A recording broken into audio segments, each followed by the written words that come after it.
नमस्कार, परिणाम coaching centre में आप सबका स्वागत है। मैं राम, मैथ फैकल्टी। 22 मार्च को लॉकडाउन होने के बाद स्टूडेंट और टीचर के बीच का एक जो इमोशनल रिलेशन होता है, जो क्लास में होता है, डेवलप होता है, जिसमें बच्चे से डायरेक्ट कांटेक्ट होता है टीचर का, और रिजल्ट के बाद की खुशी होती है, गलतियों पे डांटना होता है, ये सारा जो एक भाव था वो समाप्त हो गया था। इस बीच में बहुत सारे वैकेंसी का फाइनल रिजल्ट आया, फ़ोन पे बात हुई बच्चों से, कुछ लोग ट्रेनिंग पे चले भी गए लेकिन कोरोना के कारण वो मिल नहीं पाए। तो मिलकर जो मिठाई खाने का एक जो खुशी होती है उसको हम काफ़ी दिनों से एंजॉय नहीं कर पा रहे थे। अभी कुछ दिन पहले DSSS ग्रेड 4 का भी रिजल्ट आया है, उसमें भी काफ़ी बच्चे सिलेक्ट हुए हैं। 30 तारीख को उसमें सितंबर में CGL 2018 का रिजल्ट आया, उसमें लगभग 20 बच्चे पास किए हैं। तो काफ़ी सारे रिजल्ट आने के बाद खुशी थी, लेकिन मिल नहीं पा रहे थे बच्चों से, तो थोड़ा सा एक लगता था कि इस खुशी में कुछ कमी आ रही है। तो इसी बीच में हमारे स्टूडेंट जो यूपी पुलिस में सिलेक्ट हुए थे और जिनसे आगे भी हमें बहुत उम्मीदें हैं, उनकी ट्रेनिंग के लिए कॉल आ गया, और जो एक दिल्ली में ही है, अवेलेबल है 1-2 बच्चे, वो मिलने के लिए आ गए। तो बड़ी खुशी हुई, मिठाई का दौर चला, मिठाई हम लोग खाए सब मिलकर के साथ में। तो हम चाह रहे थे कि आप लोग एक बार उनसे मिलिए और उनके संघर्ष को, परिणाम में उनको किस तरह से मदद किया, किस तरीके से हेल्प किया गया और किस तरीके से आज वो खुश है और आगे क्या क्या करना चाहते हैं, इस पर डिस्कस करते हैं। सबसे पहले बुलाते हैं दुर्गेश को, फिर आशीष को, दोनों को साथ में बुलाएंगे, दोनों साथ में करेंगे। आइए दुर्गेश, इन्हें कल ज्वाइन करने जाना है। खुश रहिए बेटा। आइए आशीष, खुश रहिए बेटा। तो ये दोनों बच्चे यूपी पुलिस में सिलेक्ट हो चुके हैं, दोनों का CPO भी क्लियर हो चुका है, और भी वैकेंसी आएगी इसमें क्लियर होंगे, और हमें उम्मीद है कि ये लगातार आगे बढ़ते रहेंगे। इस बीच में जो संघर्ष का एक फेज होता है, जिसमें घर परिवार के लोग, अड़ोस पड़ोस के लोग, साथ में पढ़ने वाले लोग होते हैं, उनका किस तरीके से व्यवहार होता है रिजल्ट से पहले, और रिजल्ट आने के बाद कैसे व्यवहार बदलता है, इन सब के बारे में चर्चा करेंगे। तो एक बार अपना अनुभव बताइए दुर्गेश, तैयारी के समय के संघर्ष से लेकर रिजल्ट के बाद का काल। ये लीजिए, माइक लीजिए, आवाज आएगी।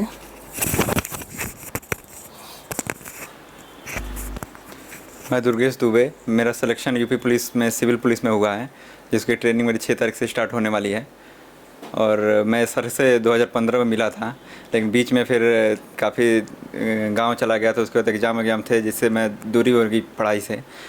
और सर से ज़्यादा मेरा वो ये नहीं रहा कि मैं हमेशा इनसे आकर डेली पढ़ता था। एक बार नोट्स मैंने बना लिया और सर के नोट्स से ही कभी भी उसके बाद कुछ और ये नहीं देखा कि कोई और किताब पढ़नी है या फिर कुछ और पढ़ना है।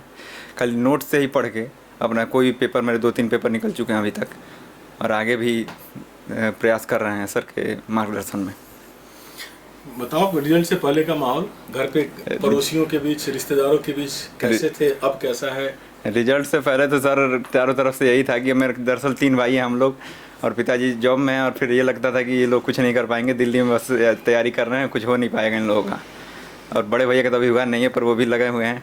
और जैसे ही रिजल्ट आया उसके बाद तो सब लोग मेरे से मतलब कि ज़्यादा अपेक्षाएँ थी, और भैया को पीछे छोड़ दिए हैं अभी तक। अब मेरे से ज़्यादा हर जगह लगा हो रहा है, सबका फ़ोन आ रहा है कि कैसे हैं, कहाँ ज्वाइनिंग हो रही है, हर चीज़ पूछना। जो आज तक फ़ोन नहीं करता था वो भी फ़ोन कर रहा है मेरे से, और अपने बच्चों को भी बता रहे हैं कि देखो मामा के लड़के का ऐसा हो गया, चाचा के लड़के का ऐसा हो गया। गांव गया था तो वो भी लोग पूछ रहे हैं क्या करें, हमारा भी कुछ बताओ आप लोग। जो आज तक बात नहीं करते थे वो हमसे बात कर रहे हैं। सर कैसी फीलिंग है, क्या लग रहा है? सर अंदर से तो बहुत अच्छा लग रहा है कि हमें लग रहा है कि और हमें मेहनत करनी चाहिए। जैसे अभी तो बहुत हम कम पाए हैं, अभी जिस हिसाब से हमने मेहनत करी है, और ज़्यादा हमें मेहनत करनी चाहिए। पूरा सहयोग रहा, और हमेशा कहीं भी मतलब कि 1 मिनट भी ये बर्बाद नहीं होने देते हैं। कहीं भी हम लोग बात कर रहे हैं, बैठ रहे हैं, कहीं से आके मतलब कि राम सर तुरंत आ गए और हम लोग तुरंत भाई पढ़ने जाओ, सब कुछ हटा के पढ़ने जाओ। पहले एग्ज़ाम, जो भी एग्ज़ाम है उस एग्ज़ाम को देखो, उसको फोकस करो। चलिए, आपको मुबारक हो। Thank you sir. और आगे भी आप पढ़ाई करते रहिए, अगला जो एग्जामिनेशन है उस पर फोकस करिए। CPO का भी एग्ज़ाम है, आगे भी और भी फॉर्म भरा है आपने, उसको ध्यान रखिए। आशीष, आप बताइए, आप घर का अनुभव तो ज़रूर बताइएगा। मेरा नाम आशीष है और मेरा यूपी पुलिस में सिलेक्शन हुआ है, और एक CPO भी मेरा पास हुआ है, उसका भी मेंस देना है। तो फ़िलहाल तो ठीक ठाक चल रहा है सब कुछ, एग्ज़ाम भी निकल रहे हैं, लेकिन अभी लगता है थोड़ा और मेहनत करने की ज़रूरत है, कुछ और पाना है। तो अभी सर के गाइडेंस में हैं तो पढ़ने में ही मज़ा आ रहा है। सर जो बताते हैं हम सिर्फ वही करते हैं। अगर मेरे जीवन में कुछ अच्छा रहा है तो ये परिणाम कोचिंग सेंटर और राम सर, इनकी गाइडेंस में मैं तो सबसे कहूँगा कि यहाँ आएँ, जो सर बताएं सिर्फ वही, उसी से आपका हो सकता है। सर ने बहुत साथ दिया। एक स्टूडेंट की लाइफ में पढ़ाई के साथ साथ मेंटली जो प्रेशर होता है ना, अगर वो हैंडल नहीं होता तो फिर पढ़ाई बेकार चली जाती है। और राम सर एक ऐसे टीचर मिले हैं मुझे कि अगर मेरा पढ़ाई में मन नहीं लग रहा तो मुझे पूछ रहे तो पढ़ क्यों नहीं पा रहा, फिर मैं बताता हूँ, मेरी वो परेशानी दूर करते, फिर मेरे को पढ़ने में और मज़ा आता है। कह रहे सर ये तो परेशानी ख़त्म हुई, अब पढ़ाई, अब एक चीज़ पहले ख़त्म करो, मानसिक रूप से तुम तैयार हो जाओ फिर तुम पढ़ो। अगर तुम मानसिक रूप से तैयार नहीं हो तुम्हारी पढ़ाई नहीं हो पाएगी। फिर सर से डिस्कस, हर तरीके की बात डिस्कस कर सकते हैं हम सर से। सर ने माहौल ऐसा बना रखा है। लेकिन कहीं भी अगर सर को लगता है कि हम गलत जा रहे हैं तो सर हमें डांटते भी हैं, पीटते, समझाते, और हम इनकी बात का बिल्कुल बुरा नहीं मानते। क्योंकि टीचर एक ऐसा इंसान है, अगर आपकी सफलता के बाद आपके बाद कोई इंसान खुश है तो वो आपका टीचर है, वरना सब ढोंग करते हैं, किसी को फ़र्क नहीं पड़ता। आज मेरी जॉब लगी, मैं किसी को बताऊंगा, वो हमेशा यही सोचेगा इसकी जगह काश मैं होता। लेकिन एक तुम्हारा टीचर ही है जो कहते हैं चल शाबाश मेरे बच्चे की जॉब लगी और ही बच्चे जॉब पाएँ। तुम सिर्फ दो ही जने हो, एक तुम्हारी सफलता का तुम और तुम्हारा टीचर, जो खुश रहेंगे, बाकी सब ऐसे ही है। तो अपने टीचर का साथ कभी नहीं छोड़ना चाहिए। और माहौल तो ऐसा है, देखो जो जॉब के बाद और जॉब से पहले का तो बिल्कुल ही बदल जाता है। लोगों की राय तुम्हारे बारे में एकदम चेंज हो जाएंगी। जो बोलेंगे कभी कुछ नहीं कर पाता, वो बोलने लगेंगे हमें तो पता था कुछ करेगा। अरे भाई तो ये पता ही था तो पहले बोलता, इतना नेगेटिव मुझे पहले क्यों किया तूने। तो मैं तो कहता हूँ अगर तुम्हारे बुरे वक्त में कोई तुम्हारे साथ नहीं है तो तुम्हारा अच्छा वक्त भी उसके लिए नहीं है। तुम्हारी नौकरी तुम्हारे तक रहने दो, तुम्हारी बेरोजगारी तुम्हारे तक रहने दो। और बस जो सर ने सिखाया उसी पे चल रहे हैं। अभी और भी एग्ज़ाम आएंगे, और भी वैकेंसी है, और उम्मीद करता हूँ कि इसकी ट्रेनिंग पे जाने से पहले मुझे कोई और जॉब मिल जाए। क्यों होता है, मेरे और भी दोस्त हैं वो एक जॉब पास करते हैं, उसकी ट्रेनिंग जाने से पहले दूसरी जॉब पास कर निकाल लेते हैं। पर वही है ना, सरकार हमारी ऐसी है कि एक रिजल्ट नहीं देती, हम क्या करें। पर लगे हैं, अभी पढ़ने का मन भी करता है, सर की गाइडेंस में है तो पढ़ रहे हैं। क्या पता आगे जाके और भी कुछ हो जाए। अभी 2-3 एग्ज़ाम और है, उनमें ही पास करेंगे। बाकी सर हैं बताने के लिए, वो जो बताते हैं सब हैं। घर का माहौल अच्छा है। मैं घर में सबसे बड़ा था तो मुझसे उम्मीदें भी ज़्यादा थी। अब मेरी जॉब लगी है तो घर में 2 छोटे बहन भाई भी हैं, उनका ही मन करे कि हाँ पढ़ लें, हमारी जॉब लगे। क्यों, तुम जब बड़े हो तो तुम्हारे पास प्रेशर, जिम्मेदारियाँ सब कुछ होती है।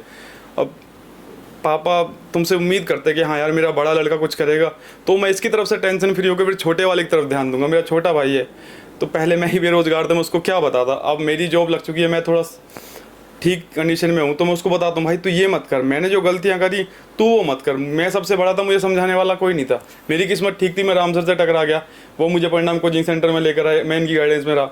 मैं अपने भाई को कम से कम ये तो बता सकता हूँ भाई तू ये कर लेकिन ये मत कर, क्योंकि ये मैंने करा और इस करने कोई फ़ायदा नहीं है। तो एक ये भी बात है कि तुम बड़े हो, तुम्हें छोटे को भी समझाना पड़ेगा। घर का माहौल पहले कुछ और था, अब कुछ और है। घर में टेंशन भी कम रहती है, आजकल सब कुछ ठीक चल रहा है। वो तो लॉकडाउन आ गया, वरना क्या पता हम लोग ट्रेनिंग पे भी चले जाते और ठीक रहता। अब देखते हैं, बाकी सर हैं अभी हमारे साथ। खुश बेटा। तो ये दोनों बच्चे हैं यूपी पुलिस में सिलेक्ट हुए हैं, दोनों का सीपीओ भी क्लियर हो चुका है और दोनों आगे के एग्ज़ाम की भी तैयारी कर रहे हैं। ये शुरुआत है इनके जीवन की। ये शुरुआत इसलिए ज़्यादा खुशी देती है कि मुझे पता है दोनों के घर में एक अलग तरह का थोड़ी सी निगेटिव माहौल था। कहीं ना कहीं समाज का प्रेशर, रिश्तेदारों का प्रेशर था कि आपके बच्चे कुछ नहीं कर रहे हैं, पैसा बर्बाद कर रहे हैं। सबके घर में ऐसा होता है, हमने भी अपने स्टूडेंट लाइफ में झेला, हम तो आज भी झेल रहे हैं खैर, और उसी पड़ोसी आज भी कमेंट करते रहते हैं। ठीक है, तो इससे जो मुक्ति होती है और इसके रिजल्ट के बाद खास करके मुझे याद है जब इसका रिजल्ट आया था और ये मेरे पास बैठा हुआ था और जो इसके आंसू निकल रहे थे, ये अपने घर से फ़ोन से बात कर रहा था, ये वहाँ भी रो रहा था, इसके घर से भी लोग रो रहे थे। वो जो आंसू है बड़ा बहुमूल्य, जीवन का सबसे महत्वपूर्ण आंसू है कि एकदम एक अलग तरह की खुशी मिलती है। मैं तो मानता हूं कि उतना भौतिक सुख शायद ही कुछ भी खाओ, कैसा भी जीवन जियो, लेकिन एक सेकंड, वो सेकंड जब रिजल्ट ब्लिंक करता है कि आप सक्सेसफुल हो गए हैं, और वो जो कुछ सेकंड की खुशी होती है ना, उसको जरूर हर स्टूडेंट को एंजॉय करना चाहिए। ये जरूर ध्यान रखो कि ईमानदारी से मेहनत करोगे, क्या नहीं करना है ये पता रहेगा तो तुम्हें कोई भी नहीं रोक सकता है। और आज हम परिणाम कोचिंग संस्था के ऋणी है कि सर जो दिग्विजय सर हमारे डायरेक्टर सर हैं, हम जैसे जैसे बोलते हैं, मतलब एक रिक्वेस्टिंग भाव में कि सर हम एक टीचर के रूप में लगता है कि हमें स्टूडेंट के लिए काम करना चाहिए, तो बिना ज़्यादा कुछ पूछे सोचे हमें हर जगह पे मदद करते हैं। तो हम उनको भी धन्यवाद देना चाहते हैं और हम इन लोगों के उज्जवल भविष्य की कामना करते हैं। और आप कुछ बोलना चाहेंगे? सर मैं एक बार ये बताना चाहता हूँ कि मैं जब से परिणाम कोचिंग में आया और उसके बाद आपसे मिला सर, मेरा एकदम लाइफ चेंज हो गया। मेरा लाइफ में मेरे मम्मी का, अपने बड़े भैया का बहुत ज़्यादा सपोर्ट रहता है।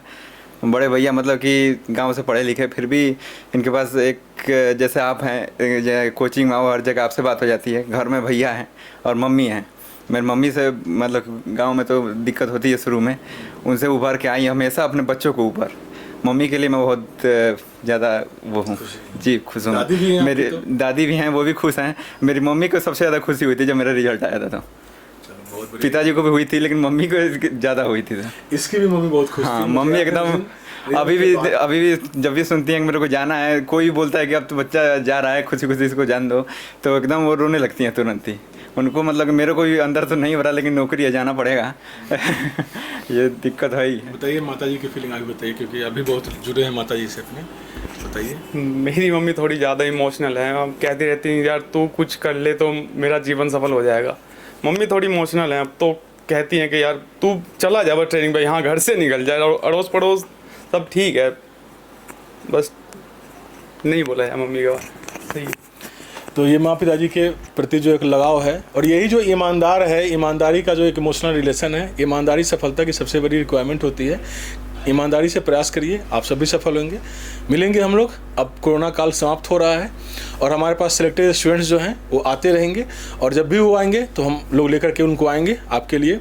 उनका अनुभव ज़रूर जानिएगा और देखिए कि परिणाम रिजल्ट के बाद, हमारे तो कुछ संस्था का नाम ही परिणाम है, परिणाम आने के बाद, रिजल्ट आने के बाद जो लाइफ में एक पॉजिटिव चेंज आते हैं, ऐसा चेंज ज़िंदगी में शायद फिर कभी ना मिले। ठीक है, आज के लिए तक धन्यवाद आप सबका।